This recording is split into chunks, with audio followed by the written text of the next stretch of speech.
Tattoo Talk. Thank you. So, giant slide this year. Scotland's strongest man. Yeah, buddy. Forget all of that. You've made it. We've made it. One Tattoo tattoo Talk. Yeah, buddy. How's the training been going? Yeah, it's been really good. Obviously, just kind of started my off season coming off the back of Brits. So basically, the way it's worked out, just getting ready for the next Brits now. So When is that? February 26th.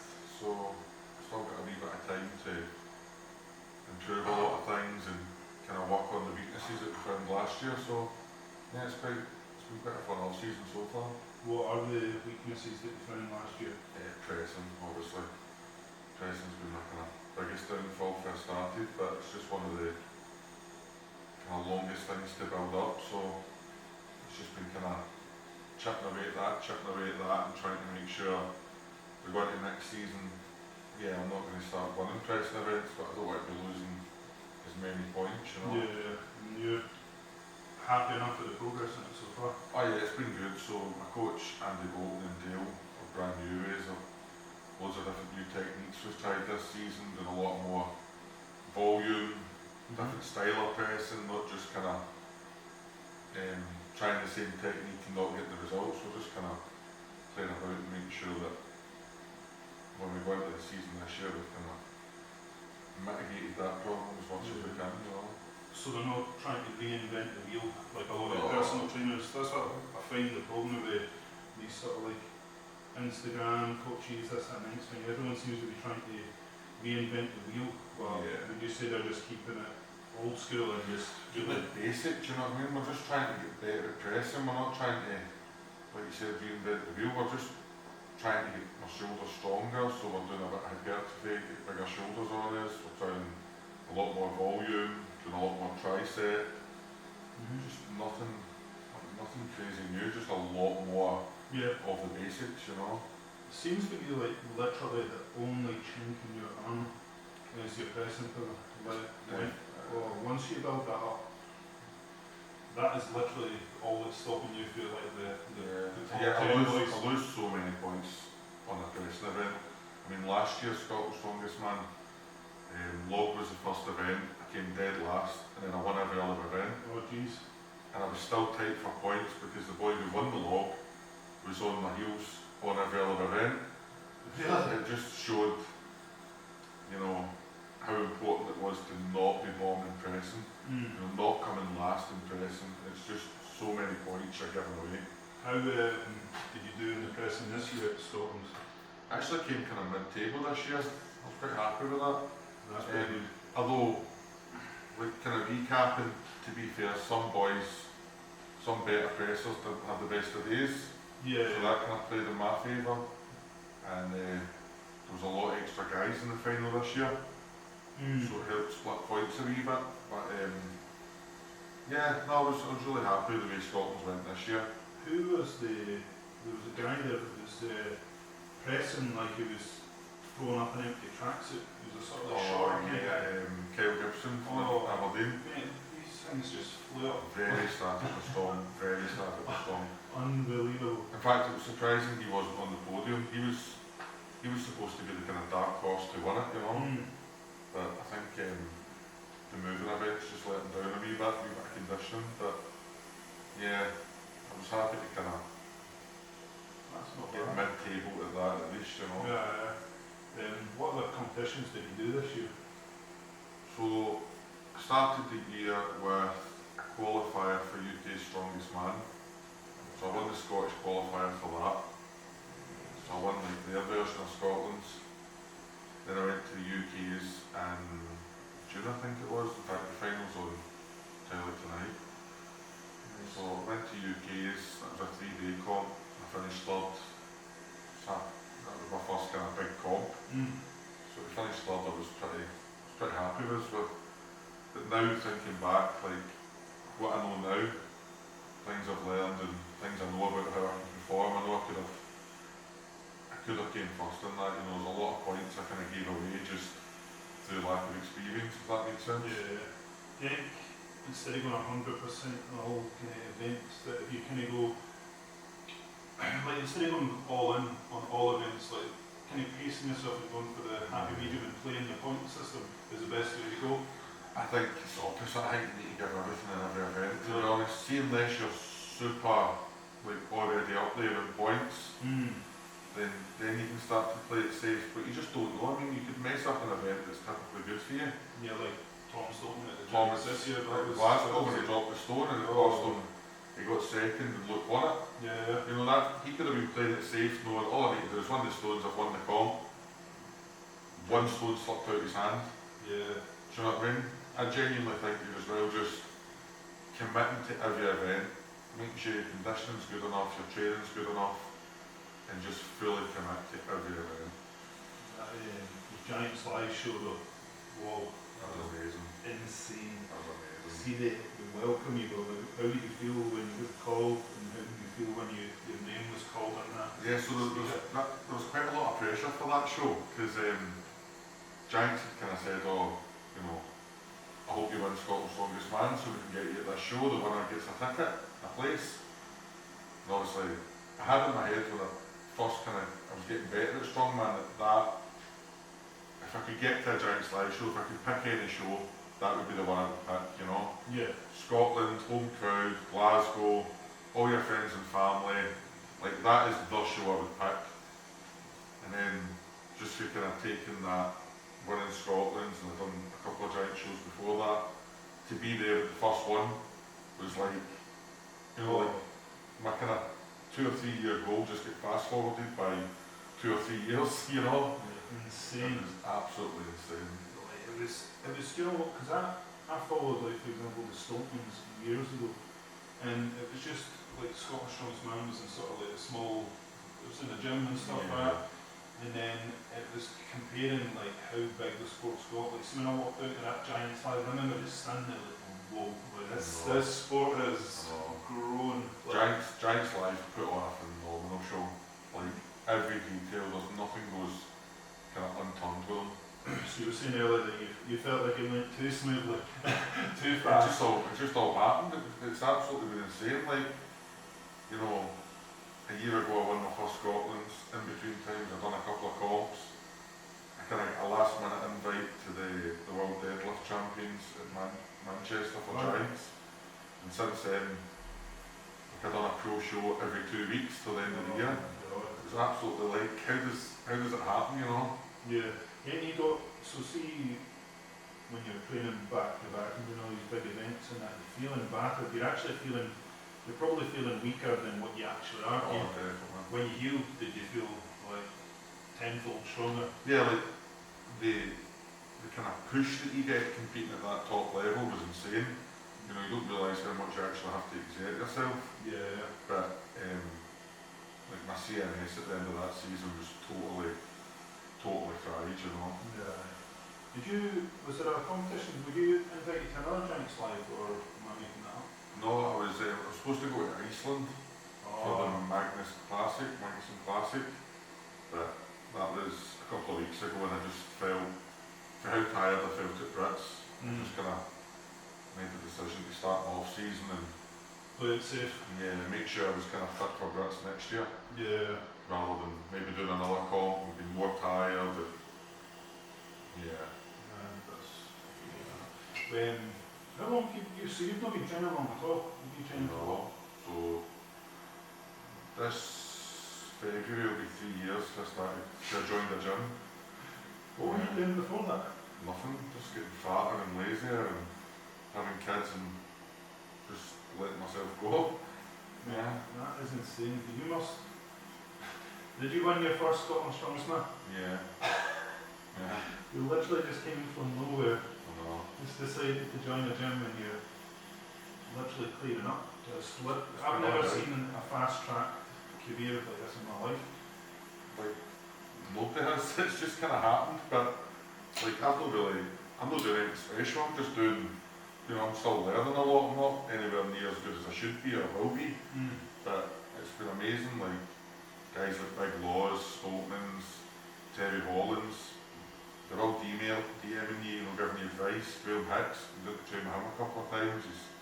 They're all just helping you with these wee bits, and you go to the next comp and you're even better. You just soak everything up. Oh no, I can imagine. Has it always been strongman you've wanted to get into, or did you join the gym for another reason? I joined the gym just to lose weight. Like basically we went like hill walk with the family, Right. and I like totally bombed out getting up the hill. I was gassing, my heart was racing. It was one of the days when you actually realise I'm actually this unfit. Like this is scary how unfit I am. Like there was a guy running up this, it was that Tintle Hill down in Lanark, People's Way. This guy was running up it, my kids were walking up it with the missus and I'm like holding them up. I need to breathe, and I need a minute. And it was just this kind of terrible feeling, like this is bad. I'm like really unhealthy. And literally the Monday later I joined the gym. What landed you in strongman? I was maybe a month or two into kind of gym training, and I'd seen the Scotland's Strongest Man qualifier, we'd always watched it on telly, and I thought, you know what, I'd like to try a wee kind of novice comp or try something.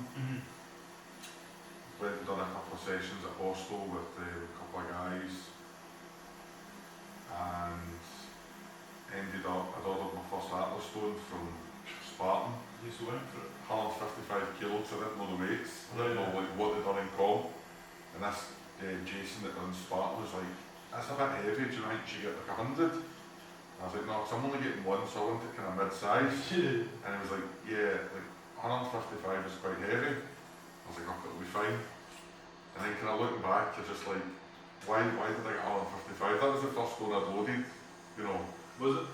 Like this huge stone. There's guys that are competing in Scotland that can't load 155. Yeah. And that was like my first, do you know what I mean? It's just all these wee things that I kind of look back and laugh, but yeah.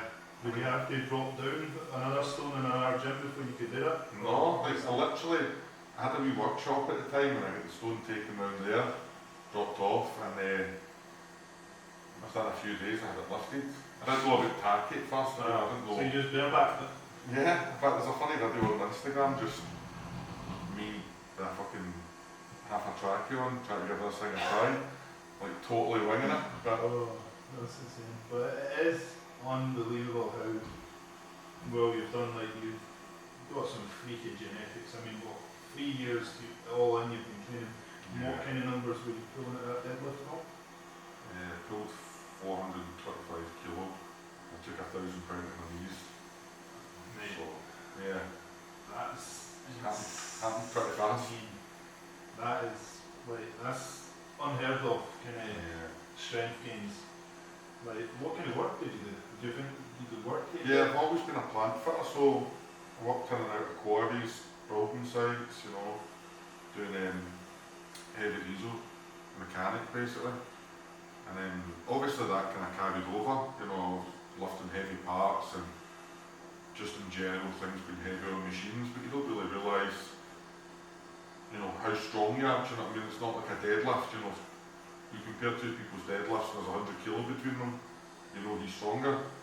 But this was just, you're in work, you don't really appreciate the kind of strength you're building or... Oh yeah. Yeah, so... They don't have any forklifts or anything like that, no? Yeah, they must have. Just probably too lazy or dumb to use them.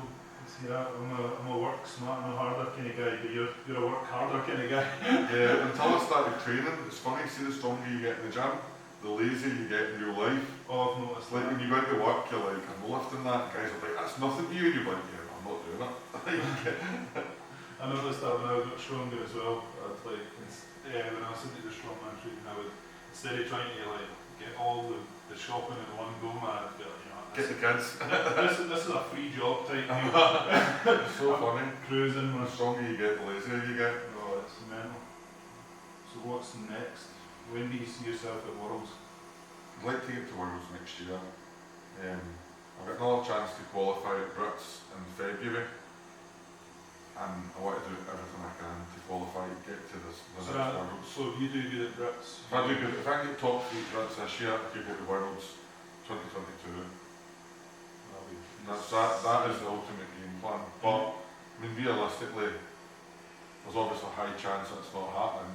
So, but at the absolute latest, I'd like to be at Worlds 2023. who will you be going up against in the Brits then? That are your main concerns? Oh, everybody, unfortunately. You've got, Luke Stoltman, Oh, Europe's strongest man, Tom Stoltman, world's strongest man, Bill Hicks. Oh, they're all monsters. But the only thing that is the chink in your armour is the pressing power. Yeah. Like, all your other lifts are there. It's better than some of them. No, I mean, there's definitely, for example, this year my best stone run at Giants was only a couple of seconds behind Tom's world record. Whoa. Do you know what I mean? I was literally at the Arnold's, I was 2 seconds behind Tom's world record. There is events I can push everybody on, but it's just getting that experience and actually being able to be consistently good throughout the day. Yeah. Not just be good at your good events, you have to kind of mitigate the damage at your worst events as well, And that's where I've kind of got a lot to learn. You must be unsettling a few strongmen that, because you just literally came out of nowhere and you're breathing down their neck, because they know the only weakness you've got is the pressing power, and they know as soon as that catches up that there's going to be a change in the sort of like basically positions and comps and stuff like that. More so on a kind of regional level, but at the top everybody's been like absolutely, like I said, great. They've all kind of reached out, they all try to help you, teach you some of the tricks. I think everybody's quite happy to help you in training and compete against a better you. They seem that, everybody seems that professional that they would literally show you a tip or a trick, knowing fine well you're going to be using it against them in the next comp. So yeah, it's a kind of funny sport that it's not a team sport at all, but everybody kind of trains it as a team, Yeah, it seems to be one of the only sports that are actually like that. Yeah. Do you worry that will change as the sport grows even more and becomes a little bit more commercialised? I hope not, but I suppose you never know. Money and things like that change people, don't they? So hopefully guys stay the way it is. I'd like to keep helping people, and if I can help anybody, I'll help them, Yeah. So I'd like to think that we can all have a day where we need a bit of help and guidance, and it doesn't cost anybody to kind of teach you a wee trick, does it? No, exactly. What kind of strongman did you follow? Like, who was it you kind of kept an eye on before you started strong? So it's always been Brian Shaw. Like, Brian Shaw is the absolute goat to me. We've got obviously the big Zadrunas or Shaw, who's greater, but to me, like, Brian Shaw has been, I don't know if it's just because he's, relatable in size, and pressing was kind of one of his weaknesses and stuff, but I remember as well, even when I first started training, like, watching every one of his YouTube videos, if they were training, if they were eating, just trying to get any little tip or trick, Yeah, definitely Brian Shaw. That's like probably the guy I'm absolutely beaming to think that, like, if I get to Worlds to compete against or with him would be phenomenal. Like, imagine a stone run with Brian Shaw. Epic, yeah. No, mate, I'd lose to him quite happily. I'd just turn around watching him. I'm with Brian Shaw. That'd be insane. I've watched quite a bit of his YouTube channels. He's a very likeable guy. Yeah, very knowledgeable. It's a science to him, Yeah. He's so professional with everything. I've noticed he always uses, there's always loads of different approaches to sort of strongman. Like, you look at Tom, he goes in there bareback, body stones, and then in that picture with him next to Brian's all geared up. He's got the sleeves on, the elbow sleeves, the calf sleeves, everything. And it was an interesting transition, because it is one's science, one's just brute power. But I think with Brian, he used to just fucking, go rogue and bareback it, and then when you get injuries, I suppose you think, what was the point of that maybe? Because Tom's still quite young, and I mean, I think Tom's relatively been injury free, you know, a couple of niggles here and there, but Yeah. hopefully, you know, he doesn't get a big injury because he could win worlds back to back for as long as he's healthy, but Easily. maybe, you know, one day he'll get a niggle and he'll kind of think, oh, maybe I should be wearing Yeah, maybe. a belt or something like that, you know. Yeah. Whereas Brian Shaw just seems to have that experience where he's not going to risk an injury for the sake of looking a certain way or maybe feeling more comfortable. I think he'd rather just know that he'd done everything to be safe and get the best out of himself, you know. Yeah. Have you got any plans to go up and train with the Sculptors? They've said about it a few times, we're just going to wait and see when, I suppose, everybody's free and we can tie in, you know. Your name's on the whiteboard. Good. I've seen it. I've seen it with your own eyes. I've seen it. I've seen it with my eyes. But you're up there next to the Rock, Kevin Hart. That's what I The read. people that want to do collabs with, so It'd be good to go up and learn a few tips and tricks off Big Luke and Tommy. Oh, unbelievable athletes. Yeah, definitely. What they've done for Scotland's been absolutely insane, you know. Oh, I mean, it's like, well, he's the first Scottish strongest, world's strongest man, isn't he? From Scotland, yeah. Who are the sort of like the other sort of like Scotland strongmen like before them? Sort of like maybe in a sort of past era, if you know what I mean? You know any of them? You get like McGregor, you get Forbes, Stuart Murray, you know, yeah. There has been a lot of Gregor Edmonds. Yeah, there's been a lot of good strongmen come out of Scotland. The boy that went out to America that runs service, is it Milwaukee or something? It's a kind of funny second name. He's from Scotland, you know. Really? Yeah. Ken, I can't pronounce his second name, but yeah, he got to a kind of Giants kind of level, you know, Brits level. Yeah, there's been quite a few, but I mean, they two, obviously, amazing that they're the world's strongest brothers, you know, that's like insane that they're from the same family, but they two have done more than any of the others put together have done for Scotland in the sport, you know. No, I mean, it's insane. And when I was speaking to him, when I was sort of interviewing Luke for the Mulligan bars when I was up tattooing them, and I said to him, I said, I remember watching them, and I sort of like, I think it was that Stuart Murray's gym, and it's a wee bit down. Down Feast. Yeah. So I think they had a Scotland's strongest man there or something like that. Yeah, we used to do it there. Yeah, I remember just seeing them there. Luke wasn't there because he always kept on winning it. Yeah. I just remember seeing Tom there, you know, just walk around with his hood up, just sort of like getting in the zone. And then now you look at where they are, and you're not far off that, man. I know, it's kind of funny, so like, the last few weeks I've been watching like old Giants live shows. Right. And then like 2 or 3 year old ones, just trying to see the events, and like I'm kind of doing numbers they were doing a couple of years ago, you know. Kind of falling, like Luke and Tom are kind of coming 6th and 7th, you know, Brits and shows like that, and I'm like, that's what I'm doing now, you know, you are on the right path, you just need to be... On a much shorter time scale as well, man. That's what's unbelievable. Like 3 years in the game and you're already doing this. I know, it's crazy. Absolutely. Confirmed for Giants Live for next season, you know, it's crazy. Oh no, definitely. So when is it your next conference? Did you say March? February 26th, yeah. What one is that again? We get Brits again, so they're putting them back in the proper running order now. No, it'll be, hopefully all these restrictions are lifted. Yeah. That'll be good, man. And then we'll see what other shows they give us, but I'd like to do as many as they give me, you know. There's a couple of other like federations. I'd like to do a Strongman's Champion League comp. Right. Just for the sake of doing one, really. Do like quite a good comp. Or UK's Strongest Man again next year probably, so Yeah, that'd be right. yeah. You never fancy maybe dabbling a bit of powerlifting or anything like that? Not really, to be honest. I like the look of powerlifting, but see maybe in however many years when my body's done in from strongman, then I think I could commit to powerlifting, if that makes sense. Yeah, do you think strongmen have got a shorter career than powerlifters? Probably, like on average, yeah.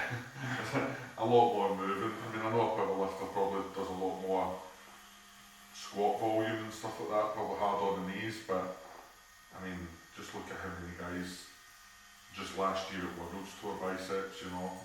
It's definitely you're one bad injury away from probably not competing again, aren't you? Well, I remember Scotland's Strongest Man a few years ago. It was at that student region, and Stephen Cherry was there, Yeah, and he tore his bicep. yeah. Oh, He's still not been right, you know. I heard that. But I was buzzing, man, because I'd just done a first aid course. I was like, time to put it. Stephen, come here! Mate, I was so arrogant with this first aid course. I was like, anyone here first aid trained? And then I found me and I was like, ching, like 2 day course and everything. And I was like, I have absolutely no idea what Let's get him in the recovery position. yeah. I'm like, did they cover torn biceps in this course? Nope. I don't know what to do. Just hang it up, a bit sore, elevate it. We need ice. That's it. You said he's not been the same since, no? No, I mean, he had a lot of problems with his bicep and stuff. I think he's hoping to get back kind of proper training to compete, you know, this year coming. Actually want to compete again. I hope so. I think he could do. He'd still be good at, you know, Scottish level and stuff, you know. Yeah. No, that'd be interesting to see that, definitely. What's your worst injury been so far? Do you have any? Touch wood, no, nothing crazy. I've had I smashed up a couple of my toes at one of my comps. I dropped a frame on it. That was pretty sore, but nothing too muscular or serious, thankfully. So, yeah. I reckon like a bone break probably would be less bad than a tendon or a torn joint. Like my brother snapping his arm there, I did Yeah, that was disgusting. It's the worst sound ever, man. He was arm wrestling and all that. Like, I was just getting psyched up, ready to go back on the table because I was feeling strong, and then all I heard was it was so loud, and I looked back, my brother's just like a rabbit in the He headlights. absolutely ruined the session for everyone. I was like, because I just trained my right arm. Yeah.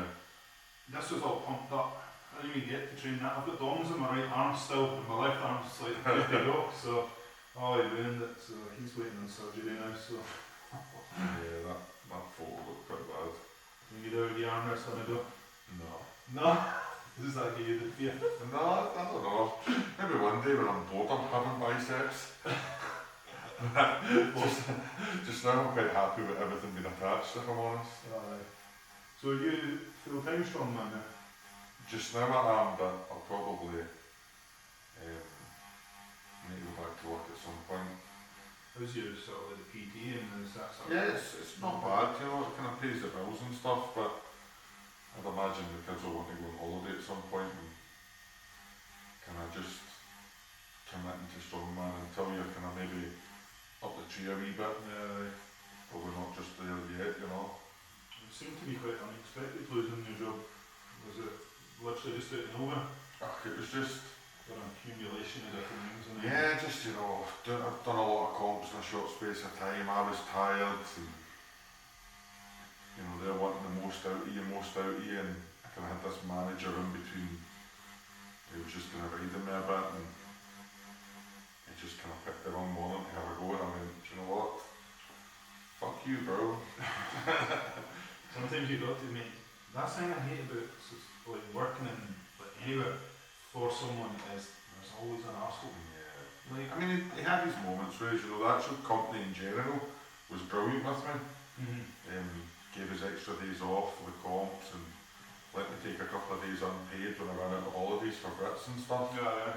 But it was just this guy, it was just getting, you know, it was as if he was just trying to moan at you for everything. And I came back from Arnold's and I'd literally nodded off for a second and he exploded at us, you know. I just thought, do you know what? See you later, bro. Yeah, it's going to be done, man. Honestly, everywhere I've worked, there's always been an arsehole. I remember I worked in the pub and I sacked my boss. I'm not joking, I sacked my boss, right? So I was sort of working a shift and then she kept me coming behind the bar and like just helping her sort of drinking. I'm like, what are you doing? And then she was like, yeah, get out of the way. She was like, this is my pub and I was like, oh, it's not really, they're just the manager. I said, you know what, I'm going to have to go and do something. So I asked her nicely to leave me. And then basically had to like nudge her at the door, man. And then, have you ever seen Walking Dead? Yeah. Mate, so a woman chucked her out, and then before you know it, she came back like suddenly walking in, and then when the hands come through the door, right, and she's there, yeah, like screaming, No and then way. I'm like that, like I put my foot in the door, and then there's this like stupid arm sticking through it, and then eventually I'm like, boom, boom, boom, boom, put in this arm, and you just see it slithering away, and I was like, Jesus Christ. So I ended up just locking the door like that to the punters. I said, you know what, boys, just help yourself. Help yourself, I'm out there. I'm not going to joke you anyway. Oh, it's mental, man. But I should ended up moving back to England, that was it. Aye. She was sound up until then.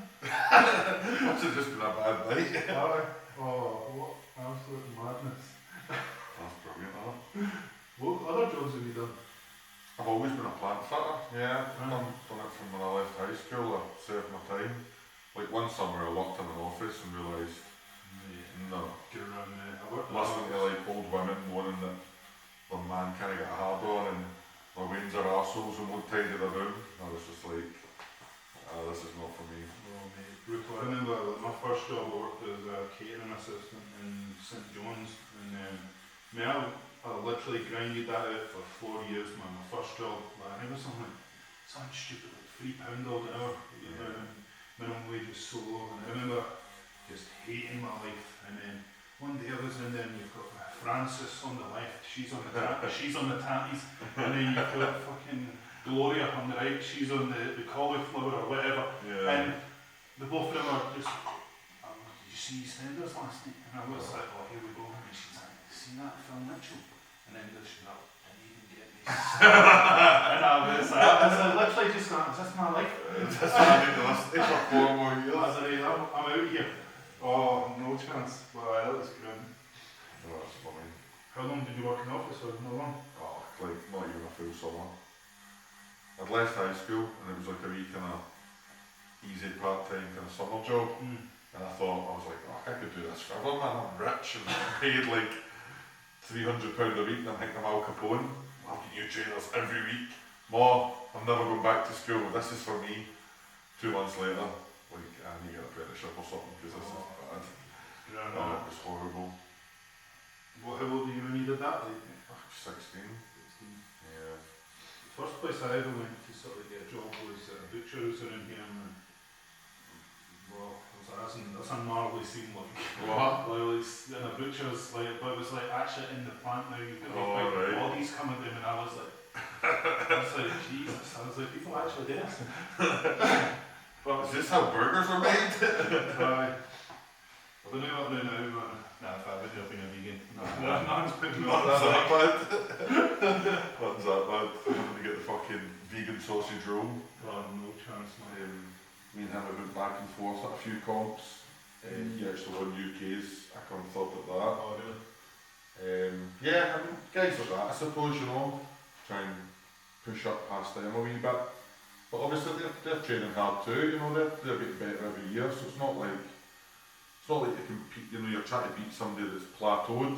Everybody you're competing against is consistently getting better as well. Yeah. I think that's a good gauge for sort of progress as well with your log press, because you're not just getting stronger, you're catching up, you know, like, because these guys are getting stronger as well. Yeah. If you went from being last to sort of the middle while they're getting stronger, that just goes I mean, to for example, like this year going to Giants, me and Mark Felix on a lot of the pressing events were basically battling it out to who's not going to be last here. A couple of times I took it off him, he took it off me one of the times, but next season I'd like to, you know, be challenging, you know, whoever's going to come 5th and 6th in the pressing, Right. you know. Oh, that'd be insane. Just at that level, every single point matters, you know. There's not an event you can afford to give points away, it's just... No, that's it. This is probably the tightest strongman's ever been, since the Brian Shaw and Big Z kind of era. Yeah, I mean, yeah, it's just, it's became a proper sport, I think, is the kind of, not problem with it, but the change in it, you know, it's went from kind of being entertainment to now it's like a sport, you know. Oh, Everybody's taking it serious, you've got full-time athletes. yeah. I mean, like, look at Luke and Tom, you wouldn't have got that 5 years ago. No, definitely not. They wouldn't have been able to make a living out of it. Whereas now you've got a lot of the guys at the top, quite rightly so, can make a full-time living out of it, you know. Yeah.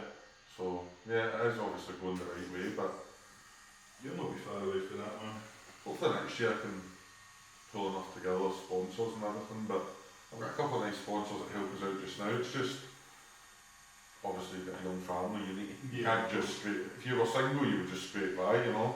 Oh, yeah. You just go, fuck it, I'll just eat live off whatever mom's making for dinner and it'll be fine. Yeah. But when you've got kids and everything, you need to make sure there's kind of consistent money there. No, of course. It's going to be, it's definitely going to be prioritised, but Yeah. you are on the cusp of being there. And that'll be, I think that's when, like, your growth's been fast as it is, like, it's going to Well, just... see this last couple of months not having to work, obviously I'm PTing every day and doing kind of online coaching and stuff, but like my recovery's insane, you know. I'm training a lot harder and I'm sleeping a lot longer, you know, even if I'm, before for example, say if a training session, oh my god, a training session ran late till like midnight, you get home, you know, I'm 45 an hour from the gym home, so say you get home at 12:30, right?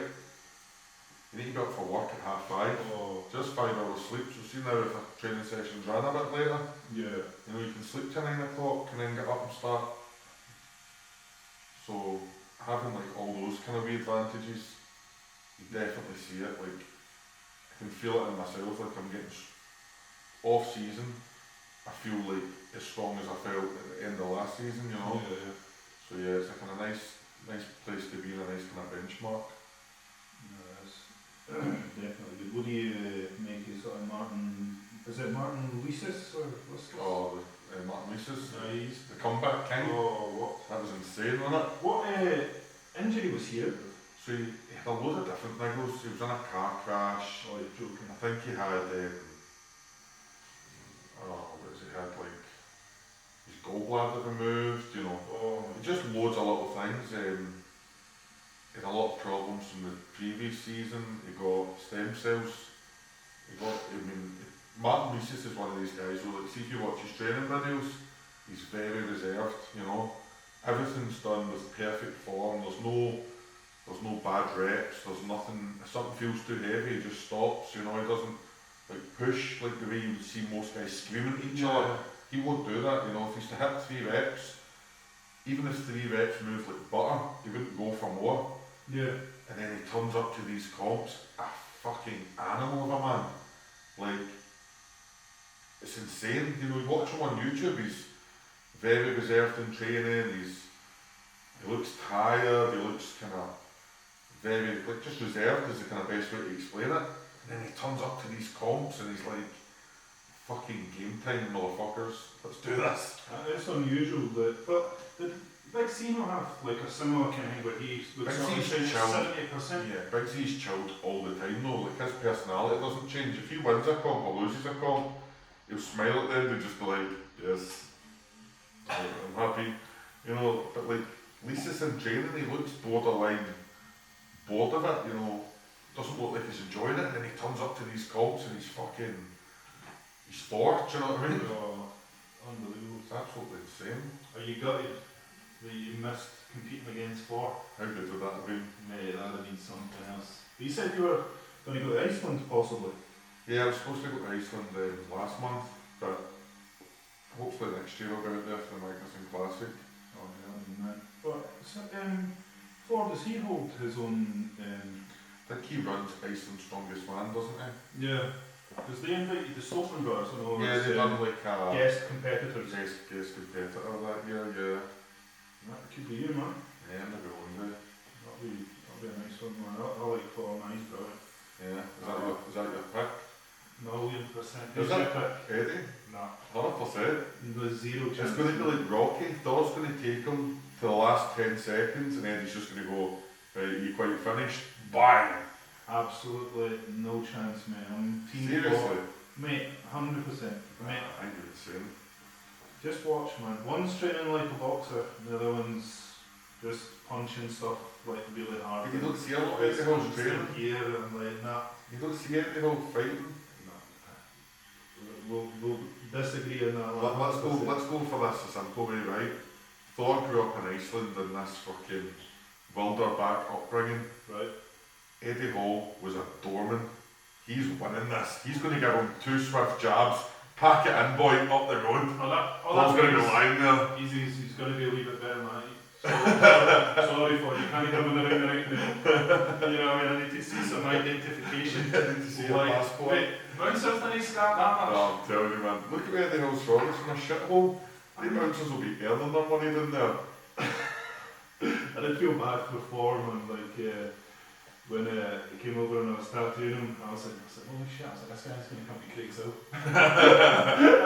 He's got like one of the roughest areas you can get, and I'm bringing the mountain to give me from. Drove up in his fucking £1,000 a week rental car. Don't park that there, mate.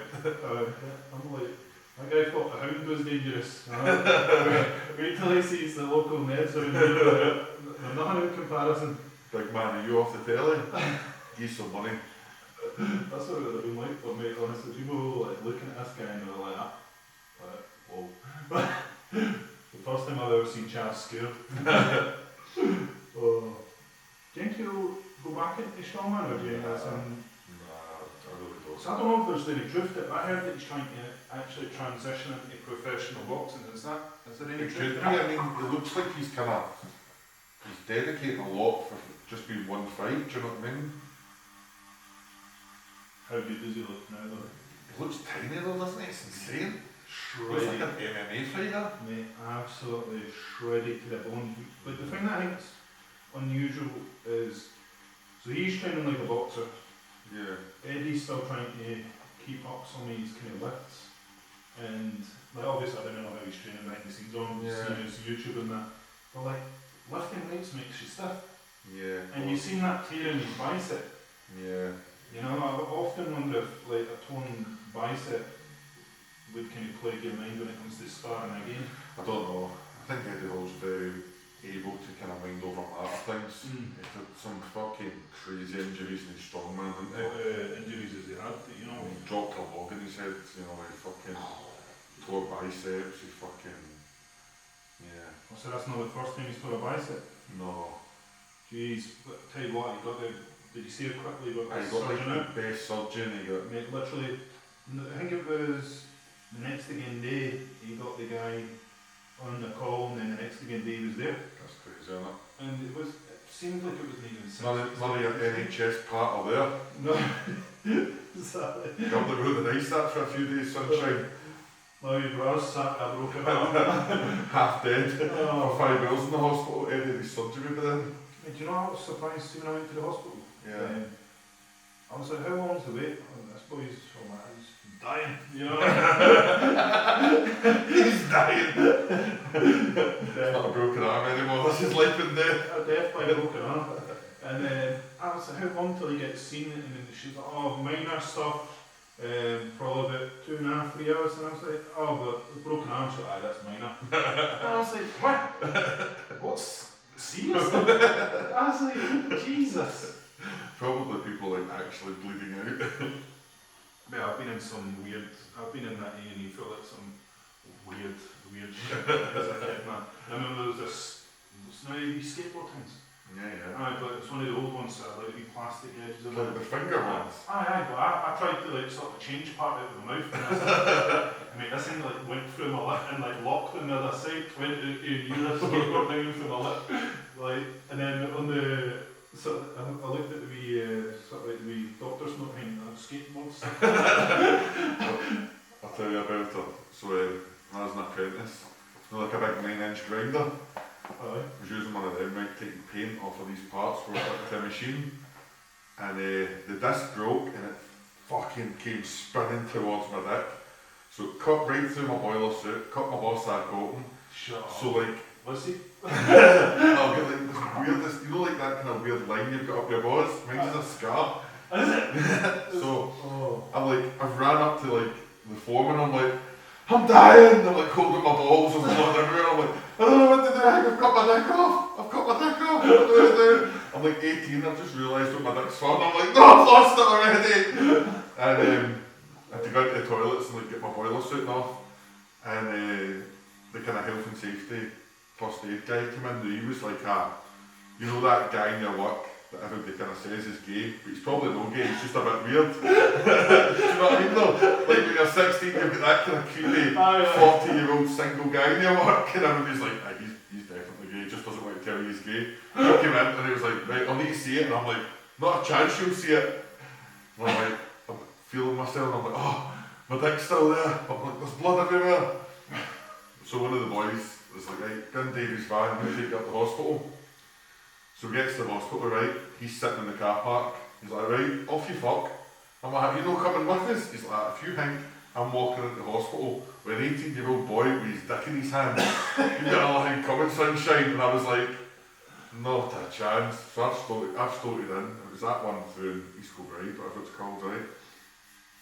And there's a big glass, you know, the big glass reception window. Oh yeah. So I went up, like clearly my shorts are ripped to fuck, and I'm like holding my balls and my willy inside me, and I'm like up to the window and I'm like, psst, I've got my balls. And she's like, pardon? Got my balls. And she's like, you'll need to speak clearer, son. I'm like, for fuck's sake, I've got my dick off. You know what I mean? Oh, that was horrific.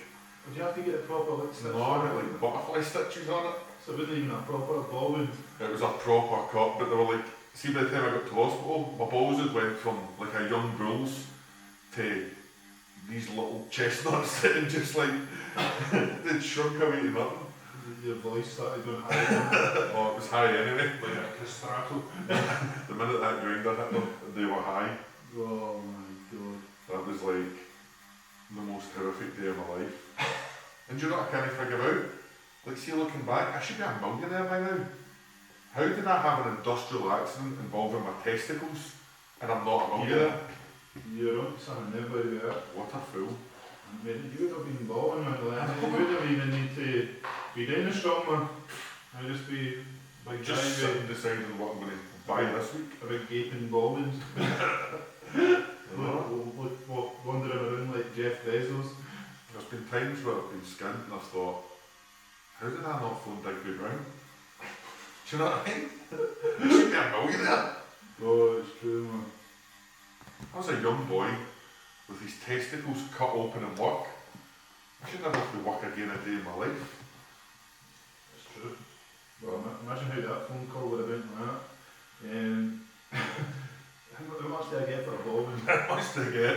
Right, a ball wound and I'm pretty sure I've got a wee nick in my foreskin. What are we talking here? Here, talking about the boss. Here, talking about the boss. I tattooed a dog, right? You tattooed a dog? Actually, we'll keep a Can real you say dog. this on telly? I can't. Because the vets asked me to date, right? Right. So, I get a phone for the vets, and then they're like, Gordon, can you come and looking for a tattooist to come tattoo the dog? And I was like, huh? I was like, what's he looking to get?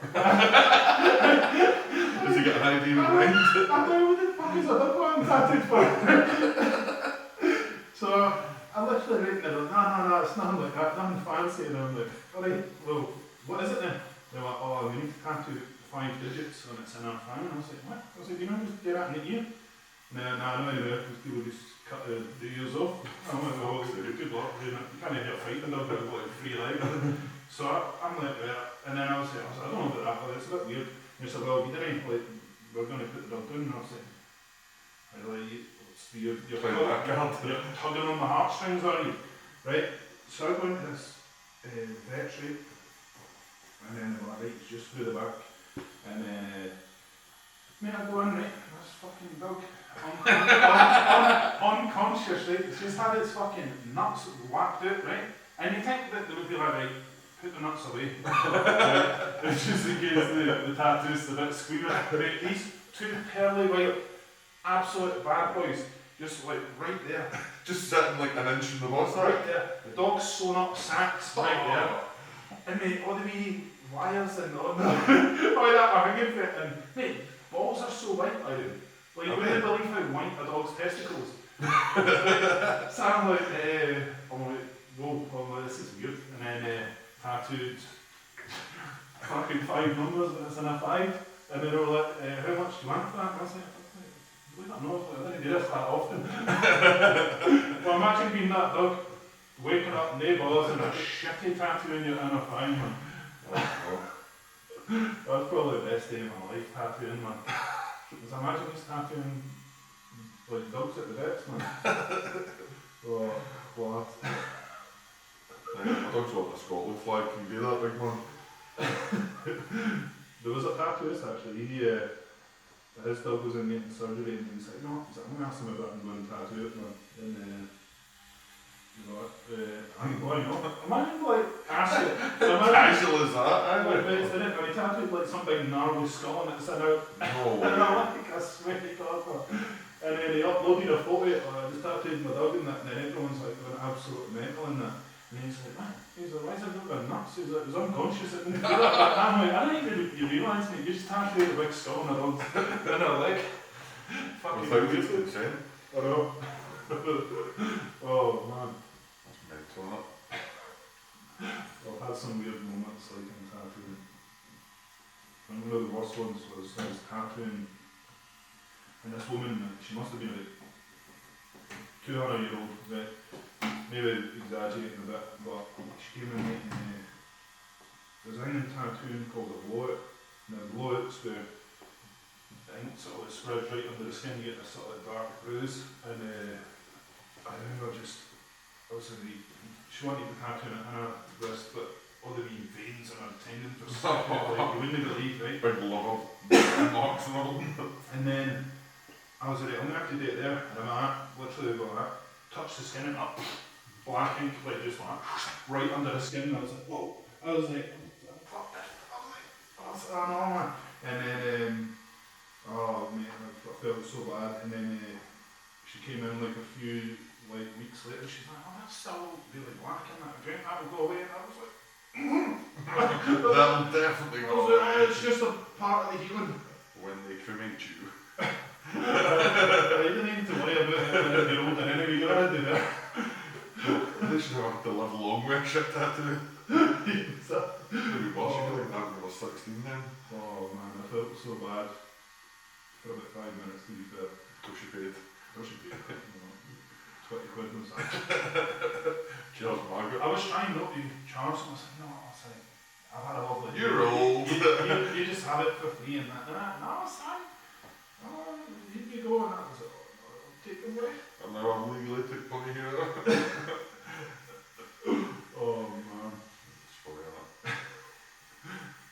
Gotta use it. I don't think it beats the duck one though.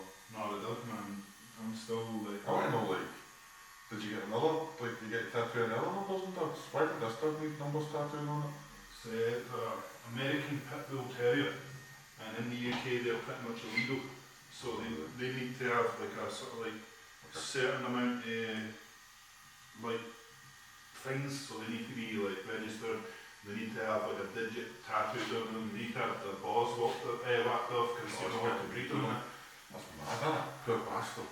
So if anyone has got If anyone out there's got a dog that requires tattooing, I have experience.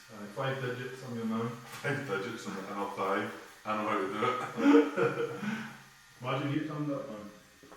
Well, The missus brings you down unconscious, tattoo something in them. Oh man. That is it. Class. That's funny, isn't it? Oh man, it's brilliant. So, back to the strongman sort of Strongman? Name of dog's bollocks chat. They were talking about dog's paws, about pearly white there. There was one, in fact I remember on a funny trip to A&E, right? Brilliant man. So, we had these BB guns, right, and we were trying to shoot this fucking spider in the kitchen, and then we kept on missing it. It was right in the corner, and then my mum came in, right, back when we used to sweep down. I swear, mate, she She's like, give me that gun. I took it off as a rage. I'm like, mate, she's like, boom, shot this out, annihilated it. But wait, the bombing bullet went that, bounced off that spider, bounced off the wall, bounced off that wall, and embedded itself perfectly in my ear. I had to go to A&E, and I was like, I was like, she didn't shoot direct. Shoot some shot then. What are the chances of that? Killed the spider and sorted you right out. Mate, straight in the ear. I was, oh, what? And then obviously me being here, I'm not trying to get it out, like pushing it further out of my bed. It's probably still in there. Somewhere in there. Oh, Well, I sleep one night, one of the luminous yellow wee BB bullets will just roll right out your ear. I remember when I was a kid and I snorted a cocoa pop. I was like, I'm like, that's still good to be up there. Don't know, I think it's pretty biodegradable. What you know, I think it's good. yeah, but it smells funny. Oh, so what's your plans with, are you planning on bulking up, or are you planning on trimming up? Or No, I'm on a diet just now, so I've lost kind of 18 kilos since Brits. Whoa. I want to try and kind of lose 25, and then that'll give me a kind of something to bulk back up with without always getting heavier. Yeah. If that makes sense, you know. So I'm sitting at 200, so realistically you don't want to then go to a comp and bulk to 205 or 210, you know, it's just going to get more and more unhealthy and out of control. So yeah, that's the kind of plan, sit kind of 175, 180 and maybe go to Brits at like 185 or something, you know. Do you think taking weight into consideration is essential for when you're looking at your competition? I mean, it depends on a lot of things. I was carrying a lot of dead weight, obviously, but you know, you wouldn't be trying to lose any muscle mass, that's for sure, you know. Aye. But yeah, I don't think it's the be all and end all. I don't think a lot of people want the weight, you know, I need to run at this weight, but I think it's more the food you're eating, the time you're eating them. There's a lot more science to food than we think, you know. Oh, mate, absolutely. See when you go from eating crap and then someone puts you on a diet and you're like eating so much and you're losing weight and you're like, Yeah. how's this even happening? I feel like I'm eating a lot more food, you know, like 6-7 meals a day. How many calories are you on a day roughly? So off season just now I'm on about 5,000. That's not as much as I thought you were going to say. It's not a lot. I mean, it's still a generous amount of food. I'm not hungry, but you know, it means when I start putting the kind of 8,000-9,000 calories back in, you're going to see a reaction from that. You're going to see more growth. Aye, you'll just soak up like a sponge, and I think see once you've been up at that weight, it's definitely a lot easier to get back up at it with a better quality. Oh, definitely. I mean, see if you look at guys like Thor and Shaw, look at them 6-7 years ago, they were both fat. You know, look at Shaw now, he's gained weight, he's came down, he's gained weight. Every time he's back up, his body composition's changed. Look at Thor, I mean, when he was at his biggest, he didn't look particularly fat that last time, you know, but his early days when he was just big, he was just a big guy, do you know what I mean? A bit softer maybe. Yeah. But mate, the size, when you did that 501 deadlift, mate, what Oh, it was huge. hell, man. I bet you could even wipe his own That's ass. probably the biggest, like, in regards to muscle that a human could possibly get. Surely people can't get bigger than that. Don't know. Look at some of these bodybuilders out in fucking Dubai and Middle East and that. They also go to Dubai, you notice that, but that's because over there, like, they seem to have be very well respected over there by the sort of like. I think as well, like, if they're into something, they're into it over there, aren't they? They don't necessarily. They'll change laws to accommodate things and they'll help you where they can help you. And I think if you get one of the big rich sheiks or whatever they're called, and they're into it, Sikhs, they're into it, do you know what I mean? If you get their backing, they're doing okay. Well, that's where they held Ollie Thor's fights so far. Yeah. Yeah, he's friends with Moss, isn't he? Mark Boyd and stuff, so I think it's partly with that. Yeah. What do you make of see the controversy with Thor's deadlift, with it being in a sort of like gym scenario? Would you say that that's credible, or would you say it has to be at like a specific competition with the audience and whatnot? I don't think this is a cop-out, but I kind of agree how Giants Live have put it. So, Thor's is the Guinness World Record, biggest deadlift.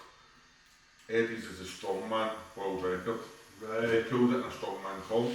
Also, it comes on the Almost two different. Do you know what I mean? If you look at it like that, I think that's the kind of best way to kind of explain it. You know, Thor has pulled the biggest deadlift in the world. Yep. Yes, he's a strongman, but he pulled it in a deadlift only competition in his own gym. Yeah. Eddie Hall pulled, although he only done the deadlift part of the competition, he pulled it in a strongman competition. Yeah. So It's almost like his is like a power lifter's lift as yeah. opposed to a strongman lift. Why there was so much controversy with it, it was unbelievable. It's a shame though, because I think the controversy takes away for the fact that, you know, a couple of years ago, maybe 4 years ago now, nobody had pulled anything above, what was it, 480? Mm-hmm. Where the guy skipped 20 kilos and go straight to 500. And then, 2 years later, for another guy pulled 501. Surely we should just be happy with the progress. Now, it's not one genetic freak. You know, there's a good chance. I'm not saying anyone can do it, but if you're willing to commit to it, there's a good chance it can be done. What would you say is the most a human is going to be able to do? Like, surely there's going to be a limit. How do we know though? What is it an ant can take? Like 8 times its body weight? We don't know what we can take. We need these guys to find out. Because everyone that I've seen, I think, was it Eddie Hall put in his YouTube the other day? I didn't watch the video, I just seen the thumbnail, and it was like, will a human ever be able to do a 600 kilo deadlift? I mean, who knows? I think we're a very, very, very long way before we're even, you look. But here's a good example. So Giants Live deadlift finals this year.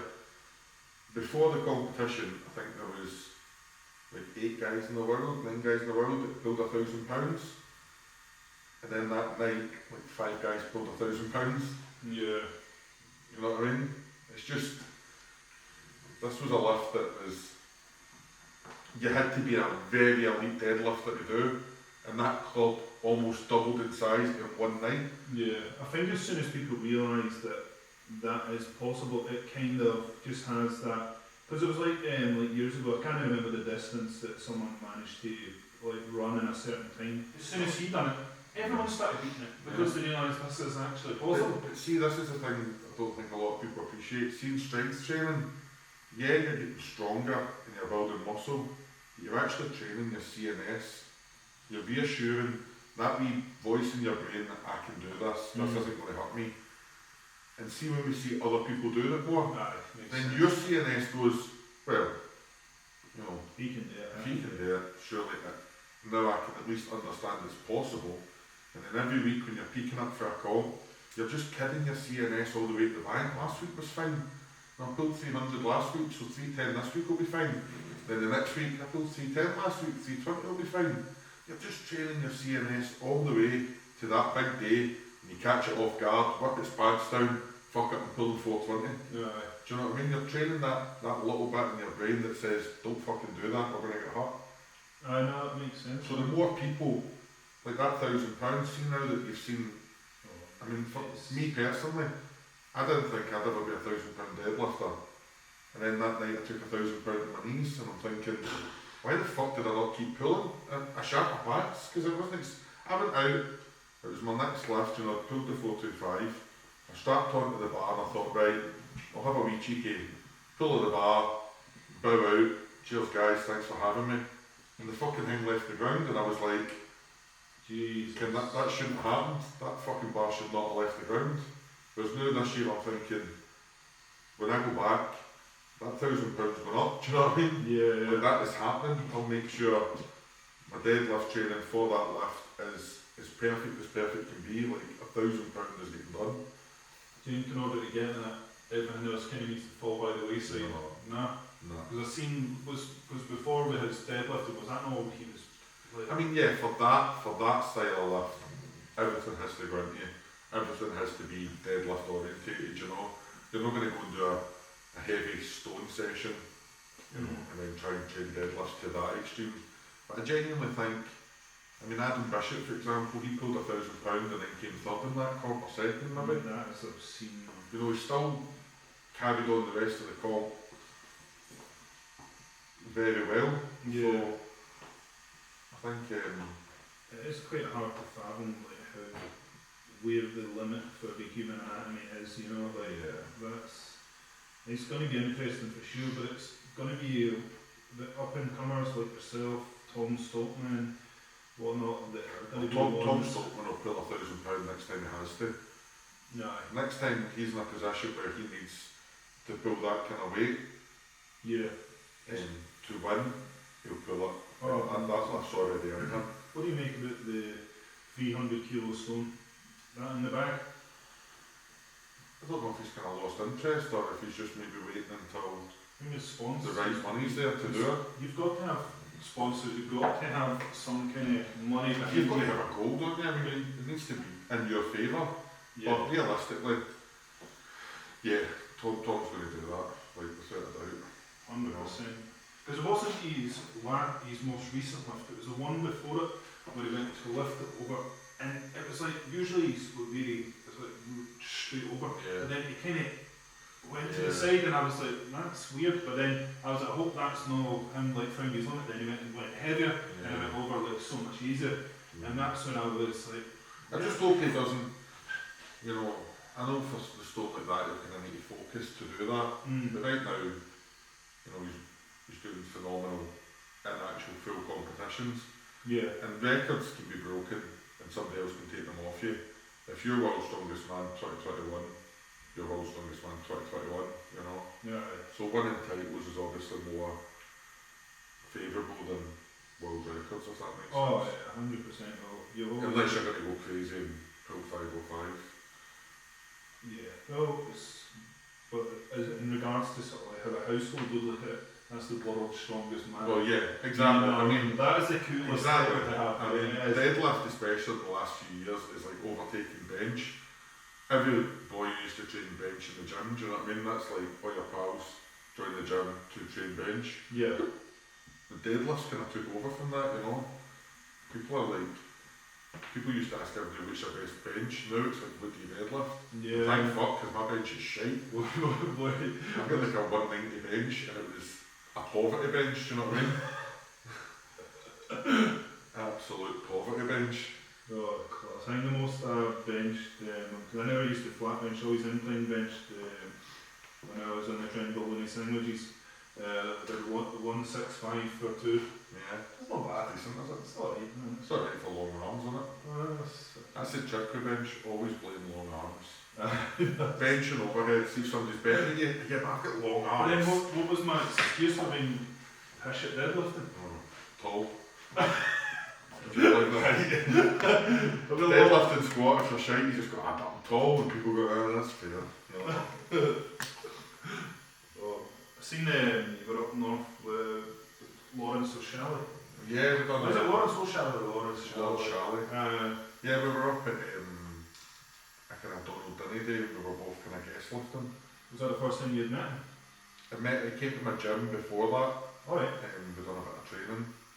He speaks about you very, very highly regard. Lawrence is absolutely, he's one of the nicest guys you'll meet. Oh, he's He's one of the first guys that was kind of, you know, so funny, you know, like guys you look up to and never think they're going to hassle. And he's like messaging you advice and I need to see you when I come up and stuff, and you're like, what? You daft? Yeah, that must have been a buzz.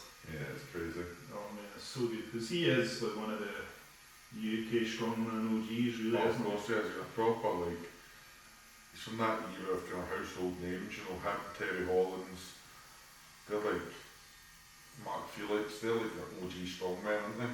Oh, but you see how good Nick Terry Holmes got when he... We seen him just now, he's back training it. Looked He's insane. fucking slimming down now, he looks incredible.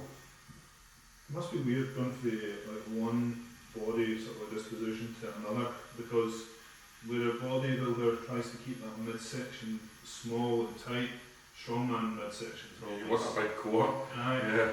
always Trying to get a chunky. big core on you. Yeah, no, but obviously it's worked for Terry because the muscle mass that you built training strongman, when he slimmed down that first time, you probably had to do next to fuck all muscle building. It was just get the weight off.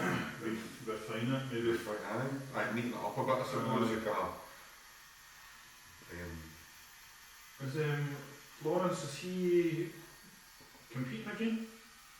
So he's retired from professional shows, I think. It's kind of said he's not going to do like worlds or giants, but I don't think he's ruled out like maybe a powerlifting comp or something along those lines, Yeah, so I reckon you said earlier that a strong man's got a shorter career. Oh, definitely. Laws is one of these guys. Unfortunately, see if Laws had been around now, with what we know about training and recovery, and he was getting taught those kind of methods, Laws would have been like easily podium in the worlds. But it was just for that kind of era where you train heavier to get stronger. Yeah, it's mad. It was always kind of niggled with injuries, really. He was never the biggest, but bloody hell, he turned on, man. Things like yokes, shield carries, I mean, even his deadlift. He had the world record deadlift at one point. Really? Yeah. Jeez. I think him and Shaw took it off each other at the same comp. Wow. Something like that. He held it and then Shaw took it off him.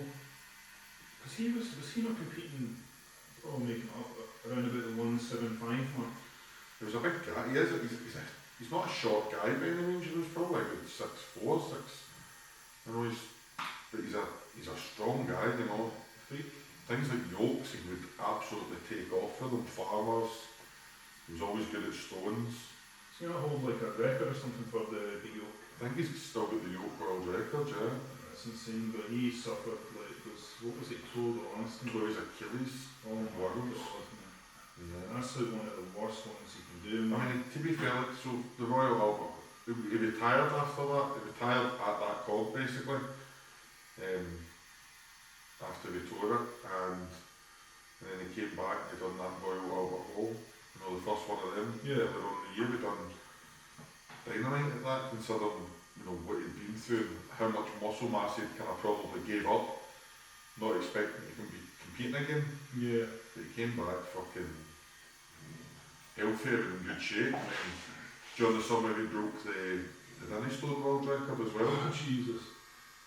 And is the Denny Stones that you hold the record for, no? The nickel stone. The nickel stones, so what's the difference? Denny stones are bigger. The nickel stones are not that old. They're actually made by Brett Nickel. Yeah. And they were basically made for everybody wants to do the Denny stones and try and walk the bridge. Very few people can pick up the Denny stones, never mind walk with them. Right. They are so heavy, they're like absolute ton weights to break off the ground. Oh, really?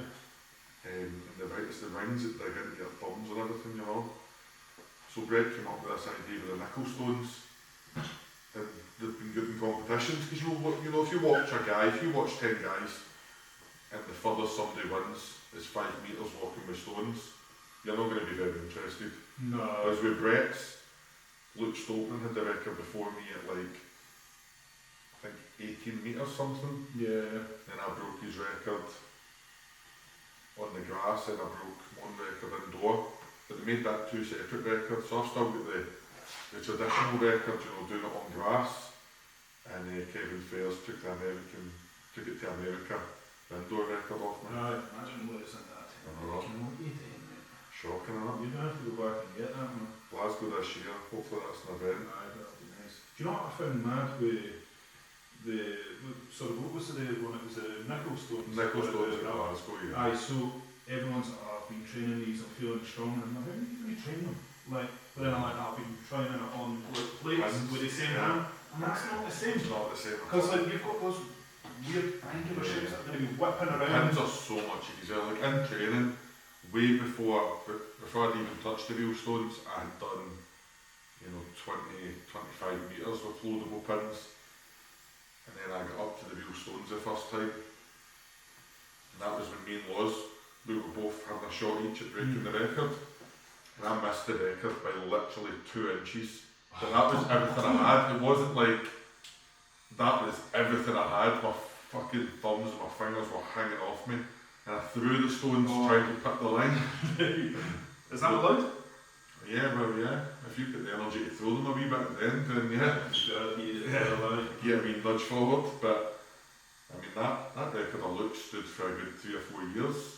I mean, Mark Felix challenged it, famous for his grip. Loads of good guys took it on, but it's just one of these events that I kind of, once I tried it and I missed it, I thought I really wanted it, you know. Yeah. I made a kind of point of getting better at it. What I noticed at Scotland's Strongest Man was everyone else was going up there and they were trying to run it straight off the bat.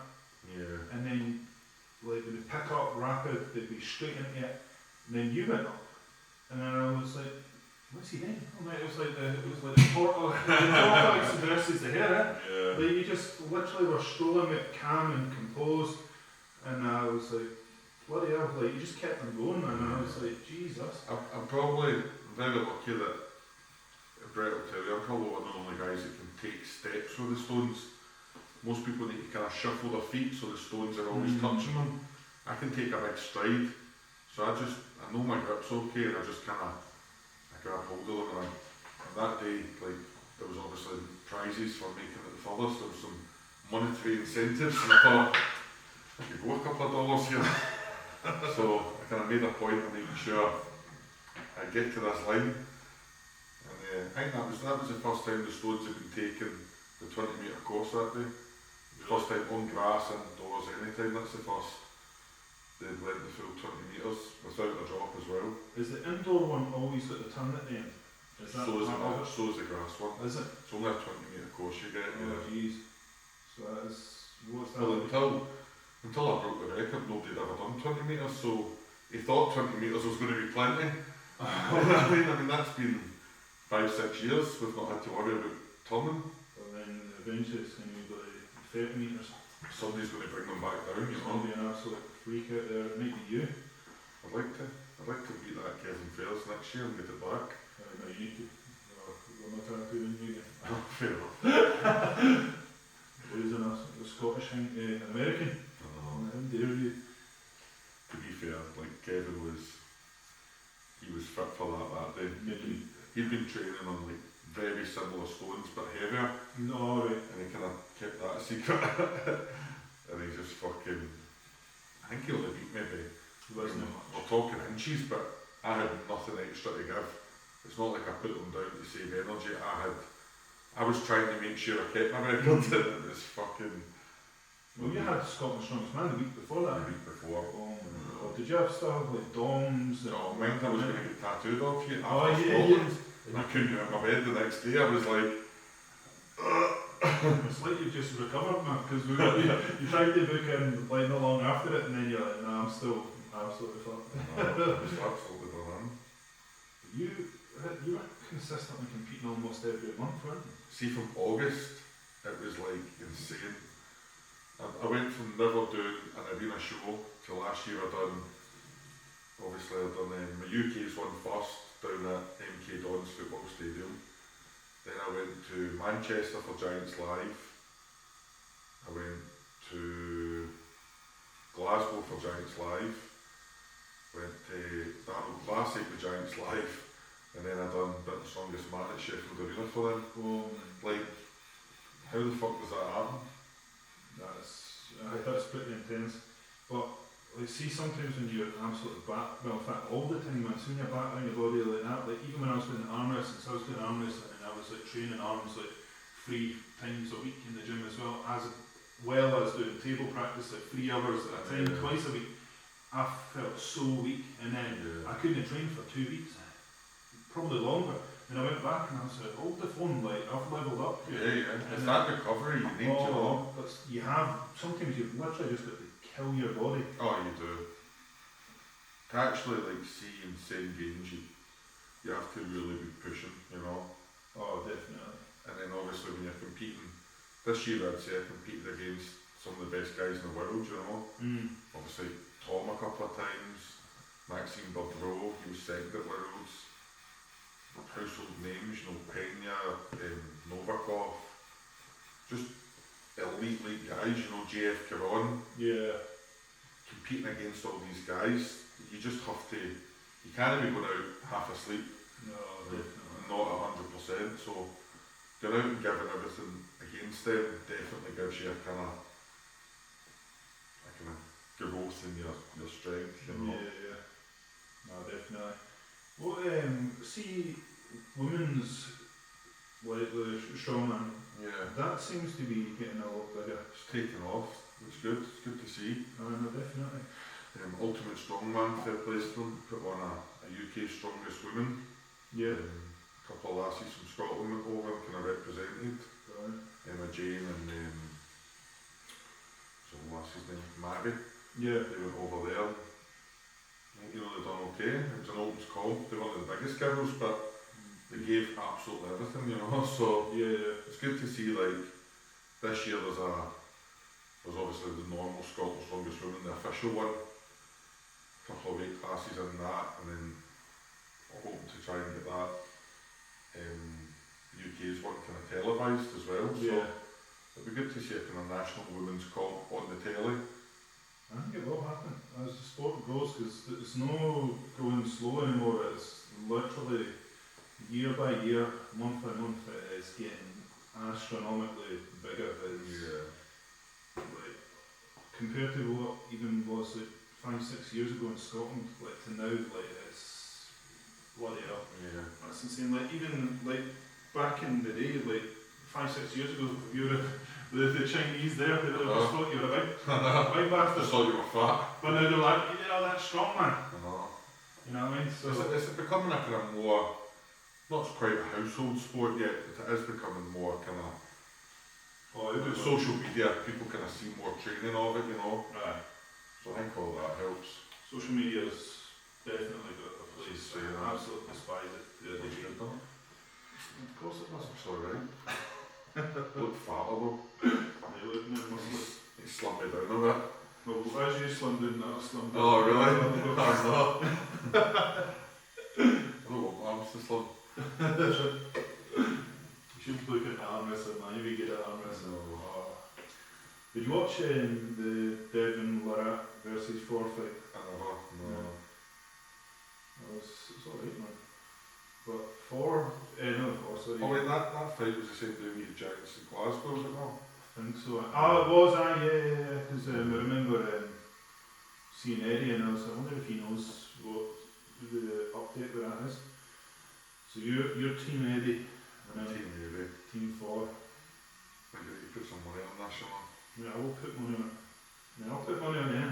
I'll put £50 on who gets the haircut first. Me and the cut-off date's November 13th. But I already had a bit of head start, so I've got a bit of buff not grown already. Right. So if you want to join in, grow these sides, it's 50 quid in it. Mine doesn't grow all the way. It only grows in patches. Have you got to grow it and man what it is? Oh yeah. Just do a comb over. Yeah, good look. So you're going to start your own YouTube channel, or if you... Yeah, I've just kind of started. I'm just kind of basically now getting. I've been in like a few videos with laws and stuff like that. I'm just kind of putting them all in one place. Yeah. And then I'm going to try and film just a bit of training content and let people see how I train, maybe do the usual collabs and stuff if anything happens. But yeah, it's just a kind of a lot of fans, and it's just kind of weird even saying that. It's people now that kind of support you and want to see more of you. And Oh mate, it's amazing. if I can kind of get it together and team up with a wee videographer, then yeah, it'd be good to film some content for that, you know. No, definitely not. No, it'll be good, because, like I say, when that blows up, it's almost worth the gamble for a videographer to come on and just sort of like help you out, you know what I mean? Because it could blow up, like the Stallmans, they blow up, you know what I mean? Insane, yeah. Their channel, Loz like, is just great. I mean, Lozzy's channel is brilliant.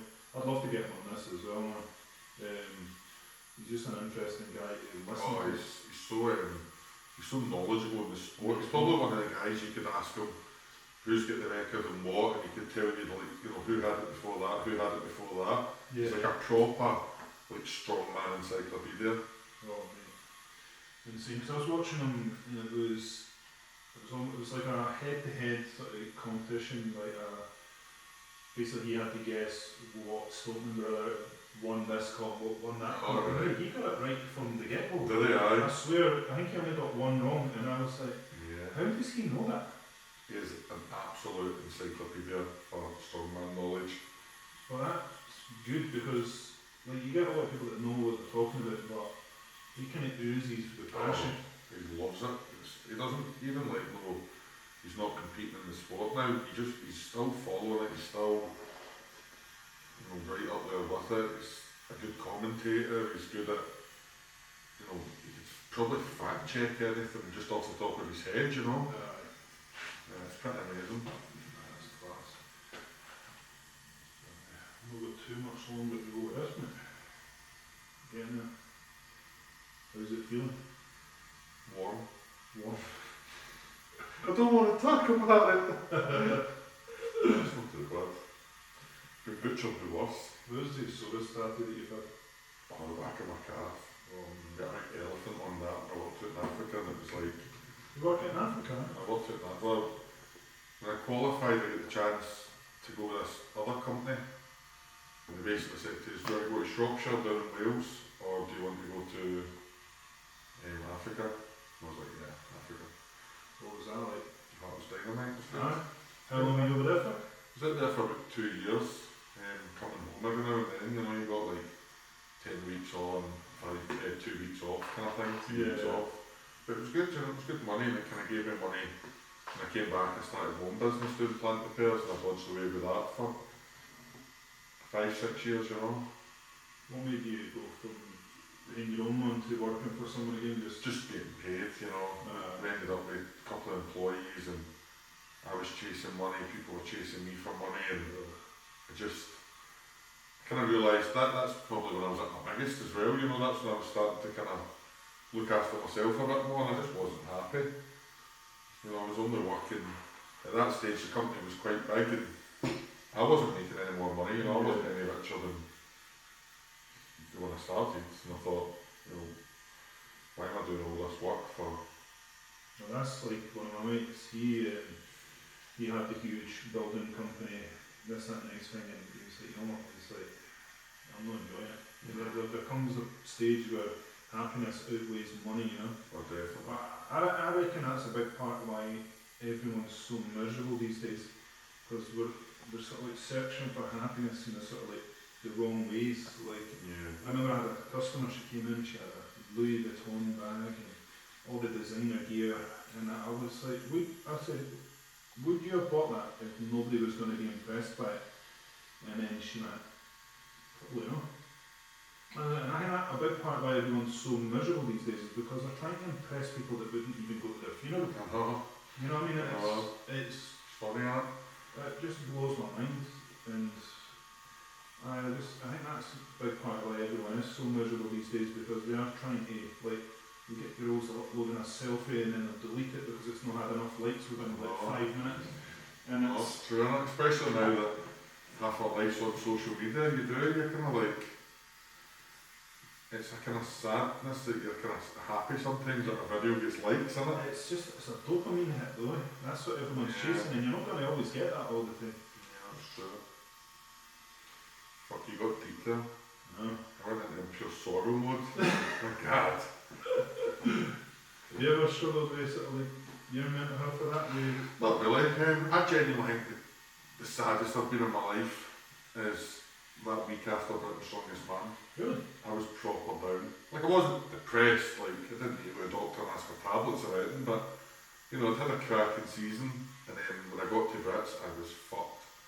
I was tired, my body was tired, and every event, even events that were good for me, were just a grind, you know, to get through. And when I come back, I was just kind of upset that that's how I finished the season, you know.